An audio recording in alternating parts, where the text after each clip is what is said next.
Malestévens naît en 1886, il sort de l'école spéciale d'architecture en 1910, en réaction au côté académique de l'école des Beaux-Arts, prônant un rationalisme constructif.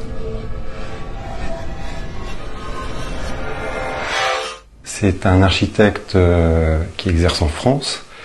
Et en France, au début du XXe siècle, les architectes modernes ne sont pas si nombreux. Ce n'est pas qu'un architecte, mais ça c'est un peu le fruit de sa carrière. C'est aussi un décorateur, c'est une personne qui aménage des intérieurs, c'est quelqu'un qui fait des décors de cinéma et sans doute parmi les architectes de l'époque, celui qui a la plus grande considération pour le cinéma. Ça lui vient de son travail de décorateur avec des grands cinéastes comme Marcel L'Herbier, mais aussi de sa compréhension de ce nouveau médium, de ce nouvel art.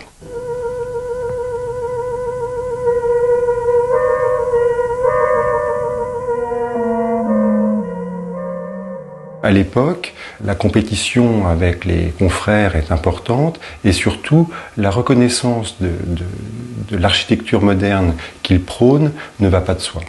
La première commande et sa première réalisation a lieu en 1924. Donc il a 38 ans.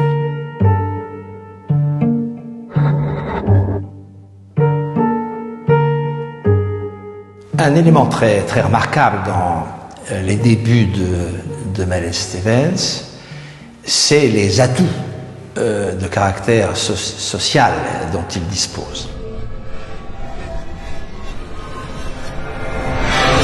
Ces relations entre l'élite sociale, entre l'actualité artistique, entre les arts du spectacle, le cinéma, le théâtre, la peinture, font de Malestévens l'homme d'un réseau complexe et particulièrement efficace en termes de relations avec l'éventuelle commande.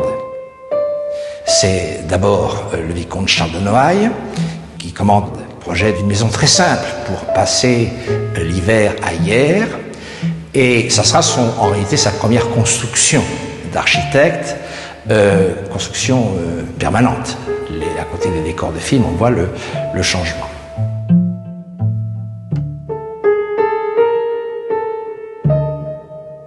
La Villa Noailles, si j'ai bien compris ce que ma grand-mère m'a expliqué, au départ, on ne l'avait pas proposé à Malestévens de la construire, ou en tout cas de partir de ce qui était pour en faire la Villa Noailles. Ça n'est que après un ou deux architectes qui n'ont pas été retenus, dont Le Corbusier, parce que bon, c'était un peu la guerre quand même, que Malestévens a été retenu. Ça a été aussi une œuvre un peu collective, parce que le jardin cubiste de Guévriquian, parce qu'ils s'y sont tous mis, mais on est très fiers de la Villa Noailles, je crois, en France, dans la mesure où il a créé là-bas des choses qui n'existaient pas. Pour les Noailles, il s'agit d'avoir une résidence d'hiver au sommet du coteau qui domine la ville. Les jeunes mariés ont reçu en don familial le site d'un ancien monastère dont il ne reste que des ruines. On utilise au mieux, croit-on, les salles souterraines récupérées sur les ruines anciennes pour y installer les espaces de réception. C'est un mauvais choix parce que ces salles sont humides et en hiver, malgré le chauffage, elles seront très inconfortables et ça aura des conséquences sur l'évolution du projet. Il avait un cahier des charges, je crois, qui était un peu particulier puisqu'il fallait déjà englober les choses qui étaient déjà là. Ceci étant, de toute façon, Monsieur de Noailles était pas satisfait vraiment. Elle, oui. Par conséquent, il y avait déjà une petite discordance. Bon, et puis les choses ont été, mais c'était surtout un endroit aussi de rencontre, de pont.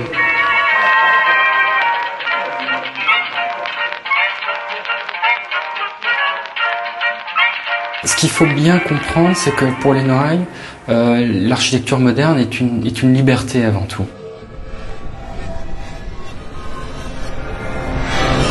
elle peut s'adapter aux besoins de la vie. Si on veut avoir des chambres d'amis en plus, on peut en construire, un gymnase, etc. Ça ne pose pas de problème. Et surtout, on est en dehors de tous les préjugés esthétiques et de tous les préjugés, on va dire, techniques, etc.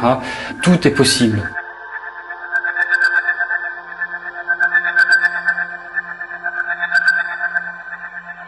Dès le premier séjour du couple, il apparaît que les espaces de réception, on l'a dit, sont inconfortables et donc insuffisants.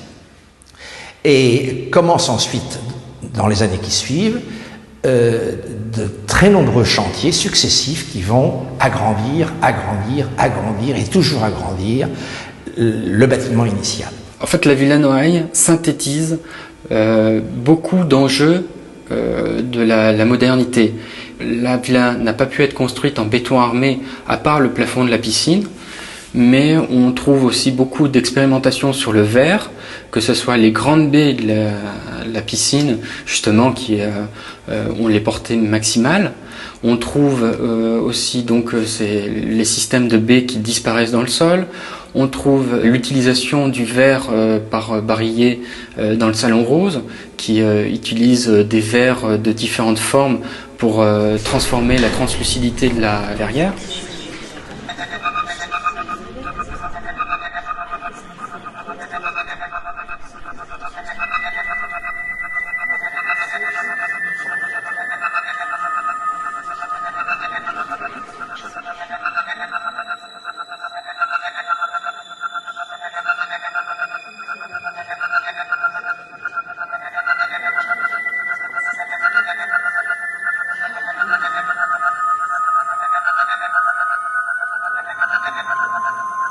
Il y avait tous les systèmes d'heures, de calcul du vent, les thermomètres, etc., les baromètres, anémomètres, qui marquaient une emprise constante sur tous les phénomènes extérieurs de la villa, qui font que la villa est en quelque sorte un paquebot immobile d'une grande technicité.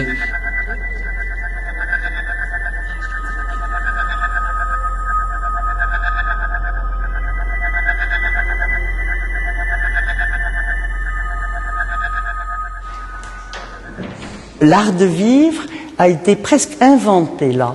Et c'est pas par hasard qu'une fois la Villa Noailles construite, tous les plus grands artistes d'Europe y ont défilé. Particuliers français, bien sûr, que ce soit Matisse, Chagall, Picasso, mais aussi des écrivains, mais aussi des décorateurs, et puis Man Ray qui a tourné le château de Dé.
J'avais la chance de rencontrer là-bas les pianistes, les musiciens, les écrivains. Max Ernst y était tout le temps, etc. C'était formidable. Pour moi, j'avais 20 ans. L'ambiance là-bas, c'était rythme, valeur, couleur. C'était pas l'espèce de, comment dirais-je, de furie, de haine qu'on a exprimée après la guerre. C'était encore l'avant-guerre. C'était complètement l'avant-guerre et les gens qui venaient, c'était l'avant-guerre. Ce qui était magnifique, c'était toute l'arrivée là-bas avec les ruines en bas. En bas, c'est en bas qu'elle faisait les réceptions. Dans l'autre, il y avait juste, quand il y avait 15 personnes, 20 personnes au plus, parce que la salle à manger n'est pas grande. Ça a été très important pour moi et on était très très liés. Vraiment, elle était adorable puisqu'on a fait une peinture ensemble. Voilà.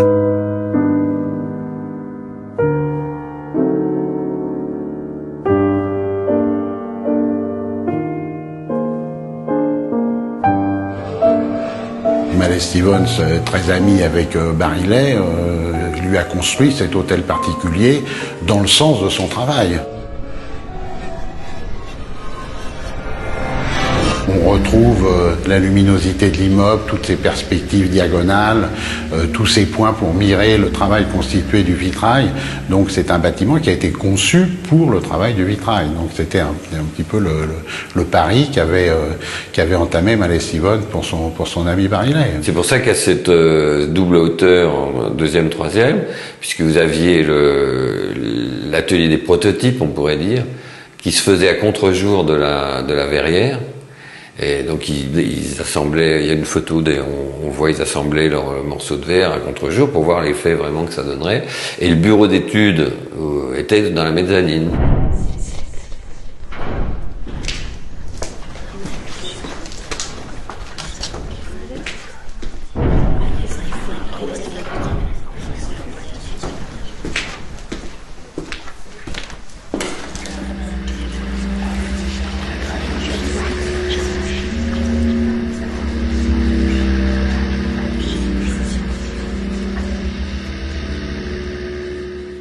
Il faut se remettre dans le contexte des années 25-30. On sortait d'une ère haussmannienne complète dans Paris. Il fallait quand même que quelqu'un ose quand même apporter quelque chose de nouveau dans l'architecture. Et là, je pense que ça a été un grand pas dans le domaine de bâtiments très rigoureux, dessinés au trait, où les ouvertures sont primordiales, où la lumière pénètre, où la fonctionnalité est importante, où les volumes ne sont pas cloisonnés. Des grandes pièces, avec Mallet Stevens aussi a été un des premiers à utiliser dans le béton des poutres porteuses qui permettent de décloisonner complètement les intérieurs, donc de faire des grands volumes.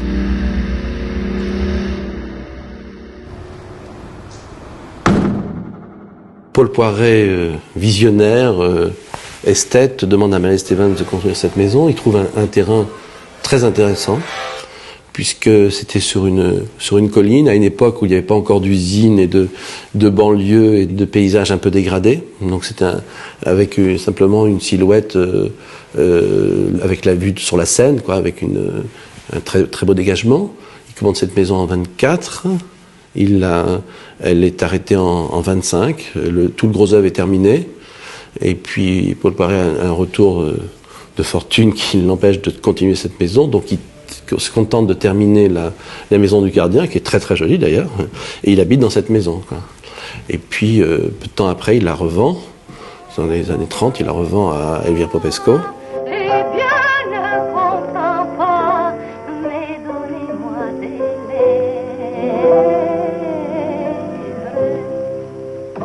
Donc Mallet Stevens ne continue pas la maison, et c'est Paul Boyer qui la termine, mais qui met le goût j'allais dire, des années 30, et qui est un peu déplacé. Je veux dire, Mallet Stevens, c'est le goût le plus pur, et puis il y met ce goût des hublots, comme l'on voit, comme le faisait magnifiquement Patou dans certains de ses bâtiments, mais là, c'est un peu plaqué, et ça ne correspond plus du tout au projet initial, Et c'est un peu dommage, parce que même, il détourne les entrées, il y met une entrée presque style pavillon d'exposition universelle, légère courbe, porte d'entrée qui correspond à rien, puisque cette entrée donne sur un mur qui lui-même est le mur de la salle à manger, donc on rentre dans une sorte de boyau, c'est tout à fait incohérent, il aurait fallu recomposer aussi l'intérieur dans ces cas-là.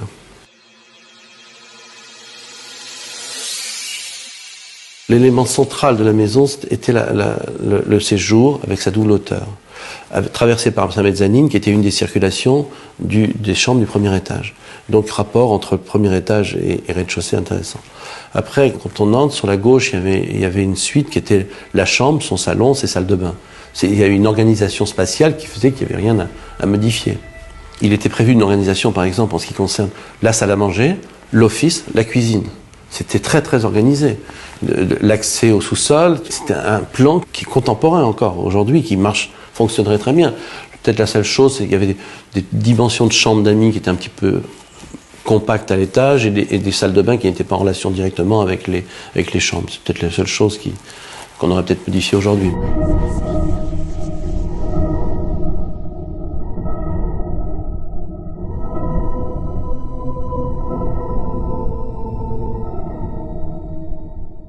Ce qui caractérise la rue Malestévin, c'est qu'il y a une unité de style, les différents bâtiments, et puis il y a malgré tout une originalité donnée à chacun des bâtiments. Ce n'est pas un décor plaqué, d'abord parce que il y a une unité entre ce qui est donné à voir en façade et l'organisation intérieure des logements qui se développent sur plusieurs étages pour certains, qui mêlent atelier et logement pour d'autres. Celui de Malestévin comme celui des frères Martel, les sculpteurs qui travaillent souvent avec lui. Et c'est vrai que là, on a une opération d'ensemble qui est assez unique dans la mesure où c'est une commande privée. Les clients, me semble-t-il, étaient de deux sortes. Ils étaient soit, effectivement, cette bonne société dont vous parlez, qui avait des moyens et des goûts artistiques, soit des artistes eux-mêmes, voire par exemple les frères Martel, qui ont d'ailleurs laissé actuellement l'atelier des Martel et l'immeuble des Martel est une grande beauté. Et j'en suis très contente parce qu'on en a restitué une partie et une âme, une atmosphère.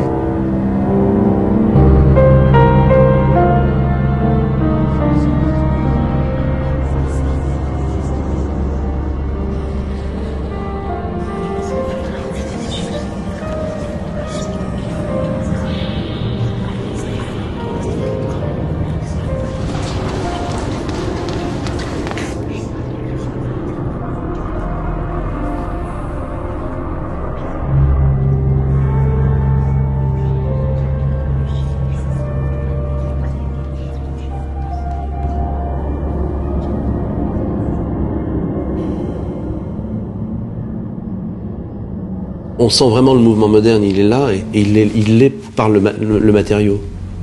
C'est évident. Et d'ailleurs, on voit qu'il est totalement, dans la Villa Cavrois, on voit qu'il est totalement différent, n'utilisant pas le même matériau. Et on retrouve un autre classicisme.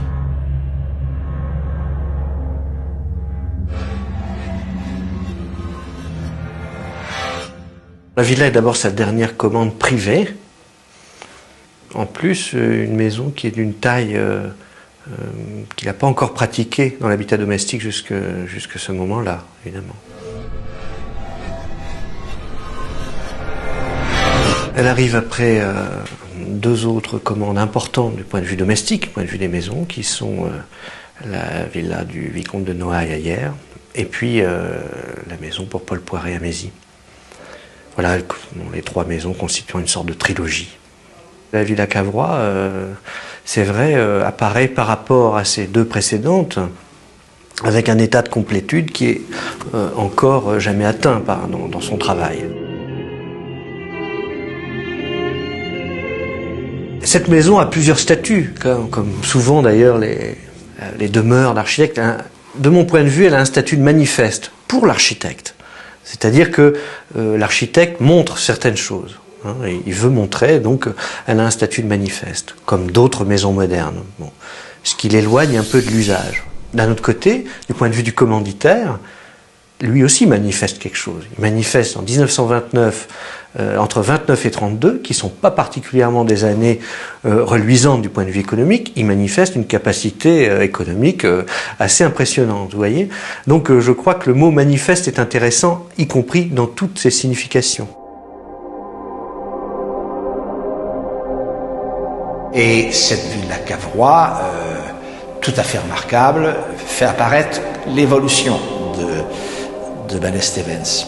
Dès la fin des années 20, il a collaboré avec notamment un éclairagiste, M. Salomon, et cette collaboration avec Salomon se retrouve de façon tout à fait caractéristique dans la mise au point de la Villa Cavrois. Il n'est plus question de collaboration d'artistes, mais cette fois, les collaborateurs sont des techniciens dans les nouvelles formes et les nouvelles techniques, notamment l'éclairage indirect, avec toutes sortes d'aspects qui sont tout à fait datés et spécifiques de ce moment.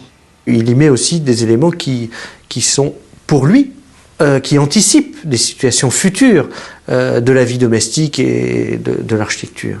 On parle de l'horloge, de l'heure dans toutes les pièces, de la TSF par exemple, qui est aussi dans beaucoup de pièces. On parle beaucoup du réseau de téléphone, de ce qui est équipement finalement. La maison comprend un ascenseur.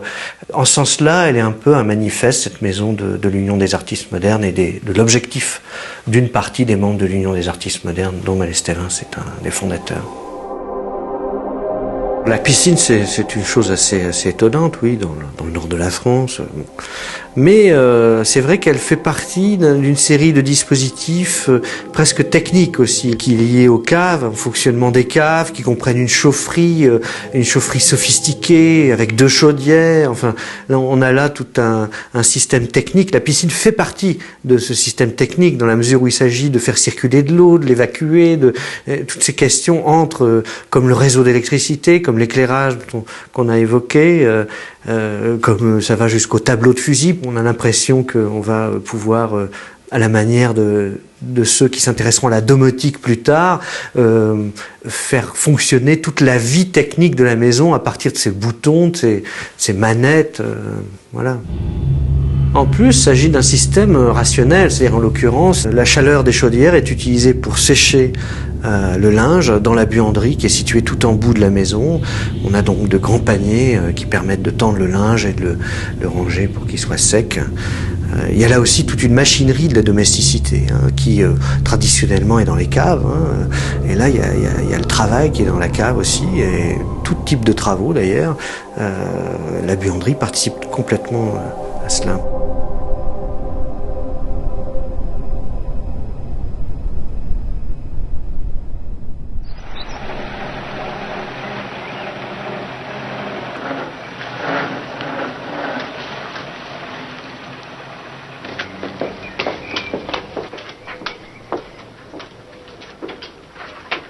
Je vous remercie, Marie. Ça va aller.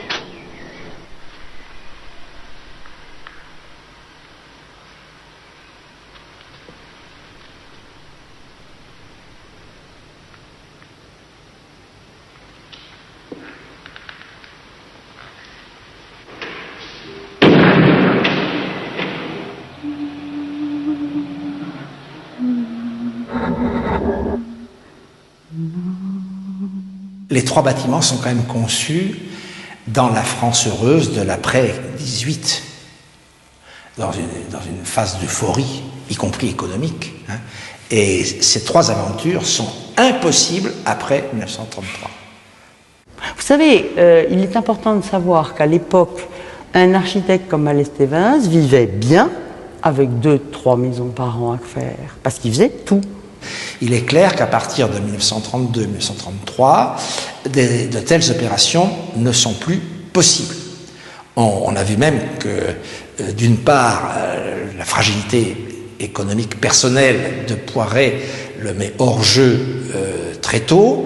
Pour les Noailles, la crise économique diminue leurs moyens d'intervention et qu'il n'est plus question de poursuivre les chantiers, il n'est plus question d'agrandir la villa, il n'est plus question même de l'entretenir convenablement.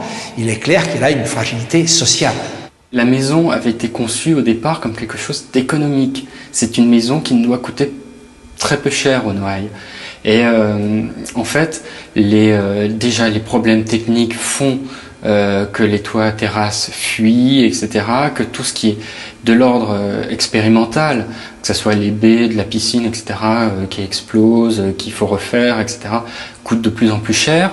Effectivement, la crise de 29, l'éclatement du couple aussi, Charles et Marie-Laure de Noailles, le scandale de l'âge d'or fait que l'enthousiasme premier va finir par s'émousser. Et la maison qui était effectivement vue comme une liberté totale et aurait pu s'étendre encore et encore, finalement devient une charge, devient un problème, devient même ingérable. Le destin dans la durée de ces bâtiments fera problème. Alors pour Cavrois, commençons par le plus facile, la propriété reste dans la famille Cavrois, il n'empêche qu'elle est redistribuée en appartements qui permettent de loger la génération suivante. On ne peut pas ne pas tenir compte du contexte économique. ces hôtels particuliers ou ces grandes demeures ont été conçus à un moment donné pour des besoins du moment. La villa Cavrois a été divisée dès lors que les générations se sont succédées et qu'il a fallu donner à chaque famille son propre territoire. Paul Cavrois souhaite garder la maison, mais donc va l'adapter.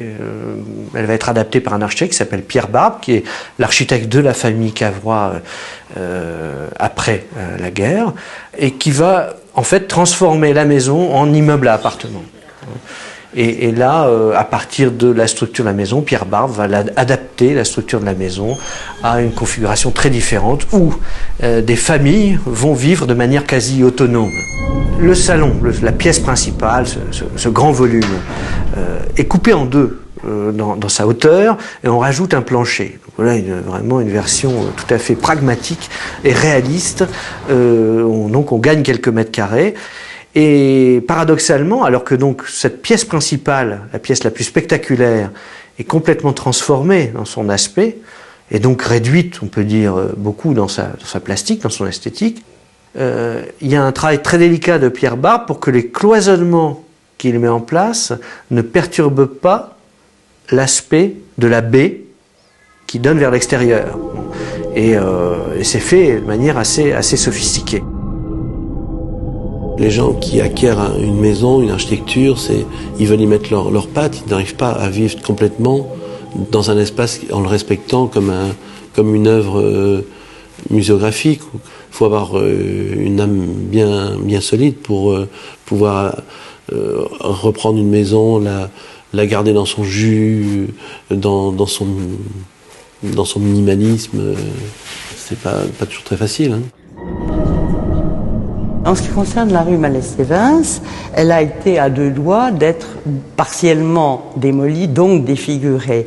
Et le comédien Claude Pieplu m'a téléphoné un jour, je ne le connaissais pas, pour me dire au secours, dans 48 heures, les bulldozers sont là et se proposent de détruire la villa du fond et de construire des espèces de chalets et de détruire deux arbres, donc c'est fichu. Il se trouve que Pieplu jouait une pièce qui avait beaucoup de succès à l'époque, il passait donc à la télévision, et il disait « Oui, je vous parlerai de, c'était le nom de la pièce, un habit pour l'hiver, après, mais je vais vous parler de la rue Mallet-Stevens », ce qui a eu un impact formidable. Mais Jacques Lang nous a aidés beaucoup, et surtout à faire classer la rue. Moi, je pensais qu'elle était classée. Ma grand-mère me l'avait affirmé, et en fait, elle se trompait. Donc, le classement a été très rapide, et à ce moment-là, on a pu s'organiser. Un pays, une ville, un quartier qui brise sa mémoire se coupe de tout avenir. Je pense qu'il faut absolument préserver dans chaque ville, dans chaque pays, dans chaque quartier, les différents strates de la mémoire, autant que possible. Et les gouvernements ou les promoteurs ont été souvent des vandales, ont commis de véritables crimes contre la beauté, contre l'histoire, contre la mémoire. Parfois même dans des pays comme le nôtre, à Paris notamment, on a parfois plus détruit en période de paix qu'en période de guerre. L'architecture de cet entre-deux-guerres porte la marque de femmes ou d'hommes qui ont eu un esprit visionnaire. Des gens qui, pour moi, n'étaient pas seulement des esthètes ou des créateurs ou des artistes, mais des hommes ou des femmes portés par un vrai idéal de vie. Ils étaient à la fois urbanistes, architectes, décorateurs, designers, concepteurs de mobilier, et réussissaient à travers des équipes qui partageaient le même idéal, et mon ami Jean Prouvé en faisait partie, à faire sortir de terre des monuments uniques. Construire, ce n'était pas seulement élever des murs. Construire, c'était partir à la recherche de nouveaux matériaux, de nouveaux systèmes de construction. Construire, c'était aussi façonner la vie, changer le paysage urbain. C'était une forme de civilisation, de civilité. Il y avait, une sorte d'utopie en marche.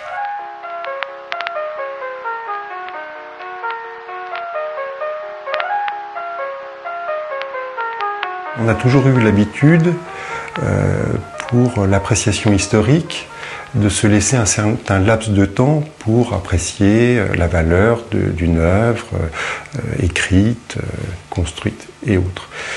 Et donc là, avec le patrimoine du XXe siècle, on est dans une situation un peu paradoxale où on n'a pas forcément le recul du temps et l'importance de tel ou tel bâtiment peut être mise à mal par l'état dans lequel il se trouve, soit par défectuosité de sa construction, soit parce que par les aléas de sa vie, il a été mis à mal. Ce qui est frappant, c'est de voir aussi, à partir du moment où elle quitte les clients d'origine, exactement, quand c'est les clients d'origine qui quittent ces demeures, soit parce que l'évolution de la famille les y contraint, soit parce que ces clients disparaissent, de voir la désaffection dans laquelle elle se retrouve. Alors là, je crois que même si les difficultés rencontrées par les différentes villas sont un peu similaires, les cas de figure sont vraiment différents. Dans un cas, la villa Noailles, la commune acquiert la villa et a du mal à trouver un projet et à trouver les moyens de la restaurer. À Mézy, on reste dans un système privé avec une succession de propriétaires. Quant à la villa Cavrois, là l'histoire est plus compliquée dans la mesure où, même si ça s'est fait un peu tardivement, la villa Cavrois a été protégée. La villa Cavrois a été prise dans une affaire strictement immobilière, avec des projets successifs qui ne se sont pas réalisés, une maison qui s'est dégradée. Ça, c'est une réalité tout à fait économique pour laquelle la question patrimoniale pesait très peu. Il est clair que depuis une quinzaine d'années, l'achat de la villa Cavrois a été le point d'appui d'un projet immobilier de lotissement pour construire, à proximité de la villa, des immeubles supplémentaires. Opération de promotion immobilière banale, mais qui, s'adressant à un site où se pose un tel témoignage de l'histoire et de l'architecture, fait évidemment problème. On peut penser que le pillage de la villa a été encouragé pour obtenir une disparition de fait du bâtiment, pour décourager tout projet de restauration, en tout cas, et sa dégradation extrêmement rapide autour de 1990 en atteste.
Cette fragilité des bâtiments liés à leur implantation dans des sites convoités par la promotion immobilière, cette problématique était sans suite à Mézy.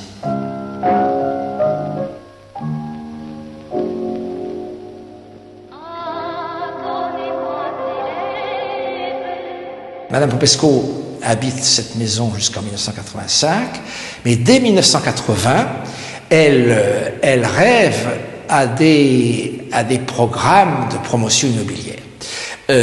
Comment tirer parti du site? Des projets de lotissement apparaissent dès ce moment-là, projets de lotissement d'une quarantaine de villas, et il faut l'intervention des autorités de l'État par des mesures de protection pour enrayer ce processus.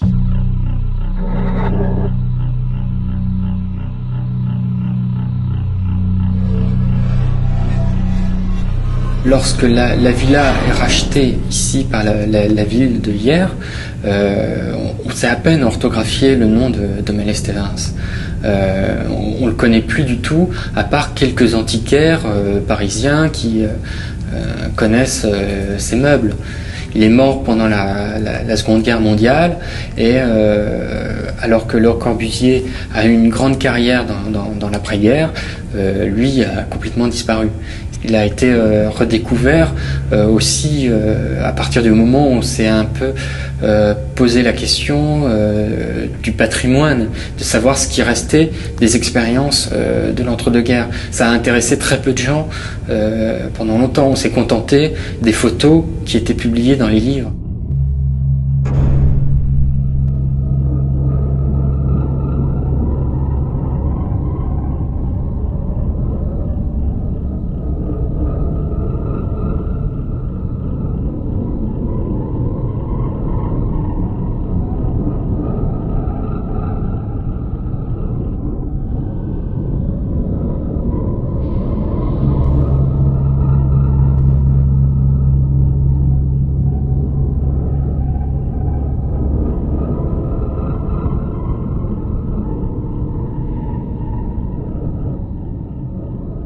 Il n'était pas évident de toute manière, en plein XXe siècle, d'avoir une prise en considération pour ce patrimoine. Ça a pris un certain temps.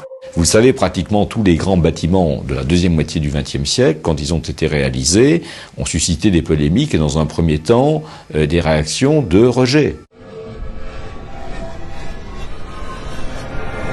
La Tour Eiffel, donc à l'extrême fin du XIXe siècle, a suscité des réactions analogues.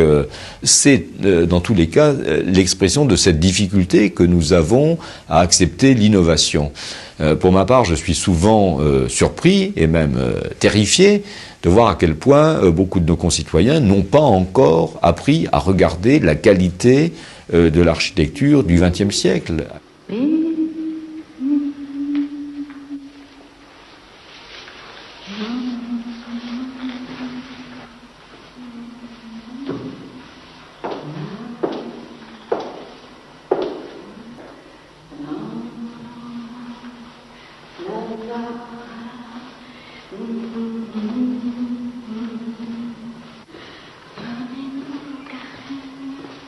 Cette prise en considération ne suffit pas à réaliser des opérations, d'abord parce que des bâtiments ne se restaurent pas forcément de façon facile. On sait restaurer les châteaux, on ne sait pas restaurer le béton armé. En tout cas, on est amené à l'apprendre à travers ces bâtiments et ce nouveau patrimoine. Et puis, il y a aussi la question de qu'en faire. On peut restaurer pour faire des lieux de visite, mais les lieux de visite ne suffisent pas à faire vivre les bâtiments. Donc il y a toujours la recherche d'un projet culturel associé à ces bâtiments, dès lors qu'ils sont dans le domaine public.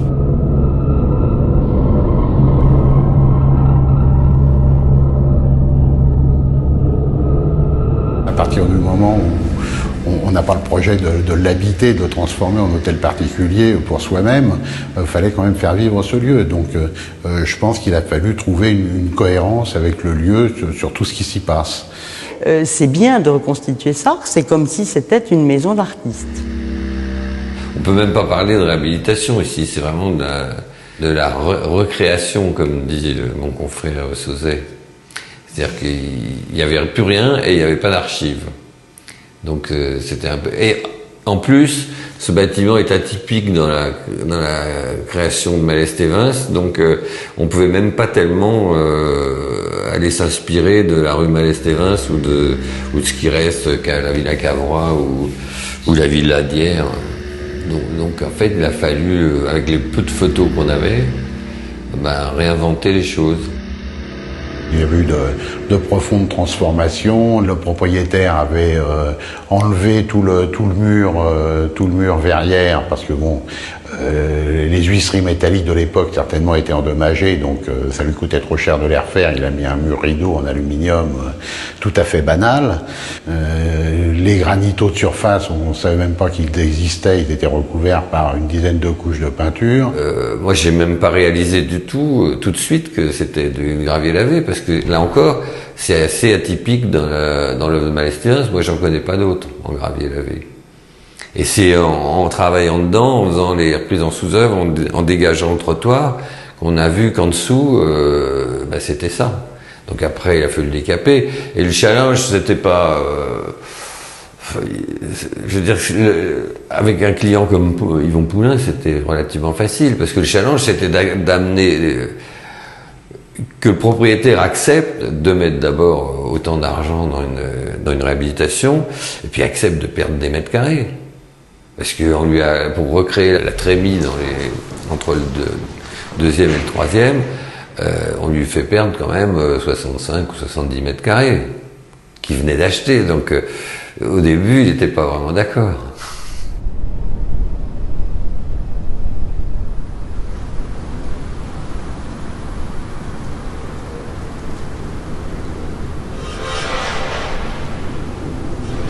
Cette maison était différente des acquis de tout ce qu'on connaissait avant. Enfin, c'est ça qui la rendait et qui lui donnait une telle personnalité, quoi. Alors, malheureusement, ces bétons, les ferrailles ont gonflé, ont poussé dessus, l'oxydation a fait éclater les bétons. Et donc, dans notre projet actuellement, pour refaire cette maison, c'est de substituer mur par mur pour retrouver l'architecture telle qu'elle était, d'abord, et ensuite avec des technologies d'aujourd'hui, quoi. C'est-à-dire qu'il y avait vraiment les deux alternatives où je venais y remettre ma façon de voir les choses, ma patte appliquée à celle de Boyer et par-dessus Malestévins. Je pensais que c'était dramatique, il fallait surtout pas faire ça. Et donc l'idée, c'était de reprendre, et c'est tout à fait en accord d'ailleurs avec le client, avec monsieur et madame Froberger, qui ont voulu vraiment, et qui ont trouvé que c'était la meilleure idée, c'est de reprendre la maison d'origine, quoi. Et la seule chose que je vais apporter, c'est le côté plutôt pratique des choses, c'est-à-dire d'intégrer quelque chose qui ne se verra absolument pas, un grand sous-sol, avec un endroit pour y mettre des voitures, pour y mettre des locaux techniques, pour y mettre tout ce qu'il faut, parce que dans notre projet, le sous-sol existant de Malestévins deviendra une sorte de galerie d'exposition. Pour la Villa Cavrois a été mise en œuvre une procédure d'exception. C'est quand on a constaté qu'aucun repreneur ne se présentait au prix demandé par le propriétaire et qui serait susceptible de mettre en œuvre des travaux de restauration, une restauration lourde, respectueuse de l'identité architecturale de cette œuvre de Malestévins, que l'État, par mesure de sauvetage, comme il l'a parfois fait pour des champs archéologiques ou certains monuments singuliers, a pris la décision d'acheter la villa.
La villa Noailles était en ruine.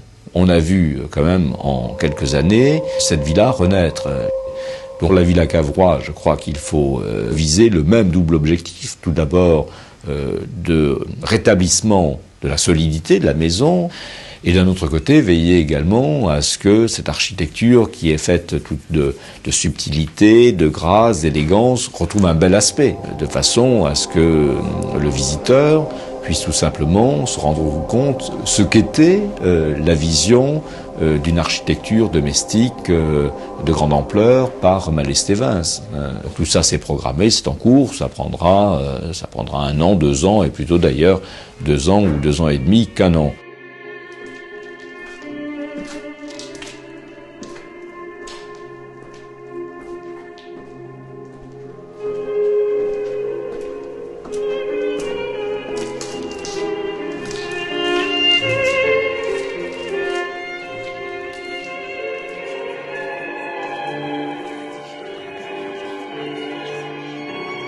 Le problème est de savoir à quel niveau de compréhension de la villa la restauration doit permettre d'aboutir.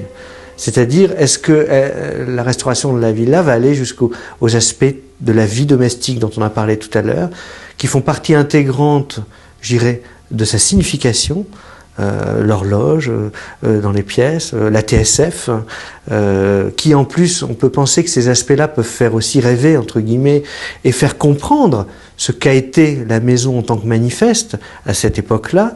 Et finalement, dans ce sens-là, c'est vrai que des détails qui peuvent paraître superflus, comme ce à quoi ressemble un interrupteur, voilà, en 1932, peuvent retrouver une grande importance si on veut réellement comprendre l'essence d'un édifice.